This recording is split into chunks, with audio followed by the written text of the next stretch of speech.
You want to make curry quickly, but you don't want to use instant. Cook-Zen can resolve this dilemma.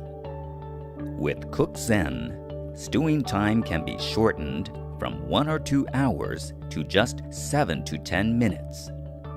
Unlike instant, it's also very nutritious. To make chicken garam masala curry, start by preparing these ingredients.